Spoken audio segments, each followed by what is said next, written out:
Tamaki Hattori waxa hayay stress aad u badan.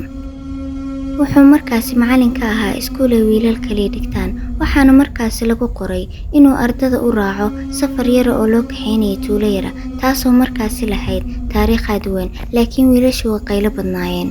Ugu dambeyn wuu ka quustay inuu wiilasha aamusiyo, meesha ayuuna iska fadhiistay. Daaqadda ayuu wuxuu ka daawanayay tuulooyinka yararka uu basku dhaafayo, wiilashana sidooda ayay u qaylinayeen. Mar dambe ayuu isha geeskeeda wuxuu ka arkay wiilashu inay dhibayeen wiil yar oo aamusan oo magaciisa la yiraahdo Ichiro. Ichiro wuxuu ahaa arday wanaagsan, laakiin aamusan oo wax saaxiiba lahayn. Tamaki wuu daawanayay wiilka yarka oo la dhibaateynayo, wuuna ku xumaaday inuusan nafsadiisa difaaci karin. Si markii uu fiirsho, wuxuu soo xasuustay nafsadiisa markii yaraa uu iskoolka dhigan jiray, wuuna ogaa haddii uu dhex galo intaasi u sababi doonto wiilashu inay kan yar sii dhibaan un. Mar kale ayuu daaqadii u soo jeestay, wuxuuna arkay markaasi sac meyd ah oo taalo wadada geeskeeda. Markaasi fikrad ayaa ku soo dhacay Tamaki oo uu ku jeedin karo ardada. Wuu istaagay baska dhexdiisa, kadibna codkiisa kor ayuu u qaaday si ardada markaasi ugu soo jeestaan. Sheeko ayaan aqaanaa, ayuu dhahay, sheeko iina hore u maqlin. Ma jeclaan lahaydin inaan iiga sheekeeyo? Wiilasha markaasi way is eegeen. Tamakina wuu ogaa inuu u baahan yahay inuu qanciyo. Waa sheeko cabsiya, laakiin aan la ogoleen in markaasi laga sheekeeyo, balse waa niiga sheekeyn doonaa, ayuu dhahay, haddii aad ballan qaadaan inaad sir ahaan u haynaysaan. Isla markiiba ardadii way u soo wada jeesteen, ayagoo indhahooda markaasi ay ka muuqato xiise saa'ida, sababtoo sheekada ayay rabeen. Tamaki markaasi wuu ku farxay inay kuwii wiilka yarka ay ka daayeen garaacista oo meelahoodii ku kala laabteen. Haddaba sheekada nooga sheekay ayuu midkood dhahay. Kadibna Tamaki waa uu dhoola cadeeyay. Wuxuu uga sheekeeyay sheekada nin la yiraahdo Akio oo tuulada kula noolaa xaaskiisa iyo wiilkiisa, balse dad ayaa gurigiisa ka qaatay. Kadibna wuxuu go'aansaday tuulada xigtay inuu u safro si uu cunto iyo guri uga helo, laakiin safarku wuxuu ahaa mid aad u dheer, qabowgana wuxuu ahaa mid aad u daran. Wadada ka horeysa khatar ayay ahayd, lamana uu safri karin xaaskiisa iyo wiilkiisa. Marka wuxuu go'aansaday kaligiis inuu tago, kadibna uu caawinaad ula soo laabto. Lo ayuu ku gowracay wadada geeskiisa, kadibna wuu kala jeexay caloosheeda, wuxuuna u sheegay xaaskiisa iyadoo ilmaha wadata inay caloosheeda dhexdeeda ku hooyato. Sidoo kalena wuxuu u sheegay haddii muddada xagaaga gudaheedu ku soo laaban waayo inay hooy meel kale ka daydaan. Xoogaa ayuu sii sugay, kadibna wadada ayuu u raacay tuuladii xigtay, isagoo qaadaya wadada qabowga oo sidoo kale cidlada ah. Ugu dambeyn wuu soo gaaray tuuladii xigtay, laakiin gaajo darteed ayuu la suuxay. Dadka tuulada waxay ahaayeen kuwo aad u wanaagsan, isla markiina waxay bilaabeen inay daryeelaan. Markii uu soo kacay, qandho saa'ida ayaa haysay, waxa uuna dareemayay xanuun saa'ida oo jirkiisa ah.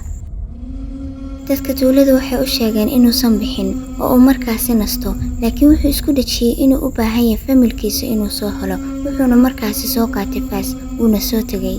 Wuxuu soo gaaray meeshii uu kaga tegay familkiisa, laakiin sacdii uu markaasi u qalay ayaa waxay ula ekaatay xanuunkii dartiisa inay markaasi tahay bahal aad u weyn oo soo weeraraya. Akio wuxuu bilaabay inuu sacdii la dhaco faas, taasoo markaasi meeshiiba ku dishay xaaskiisii.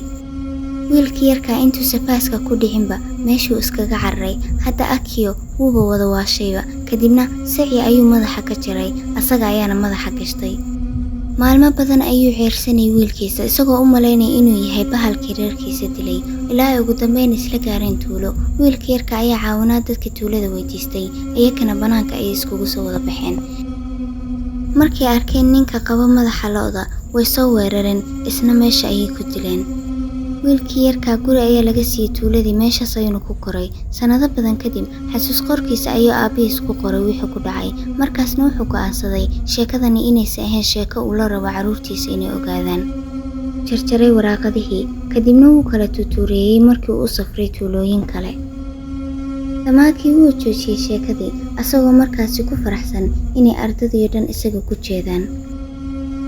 Wuxuu soo eegay Ichiro, wuxuuna la yaabay inuu wiilka yarka isba soo eegayo, asagoo markaasi madaxiisa gees u janjeero oo markaasi dhoola cadeyn la yaab leh oo u dhoola cadeynayo.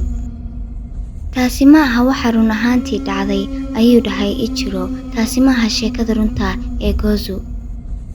Ardadii ayaa bilowday mar kale inay dhibaateeyaan Ichiro. Macallinkiina wuu istaagay isagoo isku dayay inuu kala aamusiyo. Sidee baa waxaas ku ogtahay ayuu weydiiyay Ichiro. Sidee baad ku ogtahay sheekadani inaysan ahayn midii runta ahayd? Ichiro wuu dhoola-cadeeyey, kadibna warqad yar ayuu ka soo saaray jeebkiisa. Sababtoo ah waxaan helay warqaddii oo ku qorneyd sheekada Gozo. Indhihiisa markaas waxay isku beddeleen kuwo caddaan saa'ida, wuxuuna bilaabay inuu ka sheekeeyo sheekada Gozo. Waxay ahayd mid aad u cabsi badan, heer ay ardaydii fasalkiisa ka baryeen inuu joojiyo, laakiin Ichiro ma uusan joojin inuu akhriyo. Wuxuu ahaa wiil markaasi lagu dhex jiro. Maalin kadib, markii ardaydii soo laaban waayeen, ayaa waalidiintoodii walwaleen, kadibna waxay bilaabeen inay raadiyaan. Ugu dambeyn waxay heleen baskoodii oo markaasi waddada dhinaceeda ka dhacay, keliyaato wax yar ka fog meeshii uu ku arkay Tamaki, sacii meydka ahaa. Booliiska ayaa loo yeeray, kadibna waxay heleen in dhammaan ardaydii dhan iyo macallinkii ay meyd ahaayeen, kadibna afkooda uu ka soo daadanayo wax cad, dhammaantooda aan ka ahayn hal midoon. Ichiro wuxuu ku fadhiyey kursigiisa asagoo weli markaasi dhoola-cadeynayo. Markii la weydiiyey Ichiro wixii dhacay, ayuu booliisku wuxuu uga sheekeeyey ardayda fasalkiisa inuu uga sheekeeyey sheekada Gozo, kadibna uu darawalkii u adkeysan waayey, ugu dambeynna uu shil geliyey dhammaantood. Booliiska markaasi waxay ka codsadeen inuu ku soo cesho sheekadii uga sheekeeyey, markaasna wuxuu yidhi haye waan kaaga sheekeyn doonaa anigoo faraxsan sheekada dhabta ee Gozo, ayuu ugu jawaabay.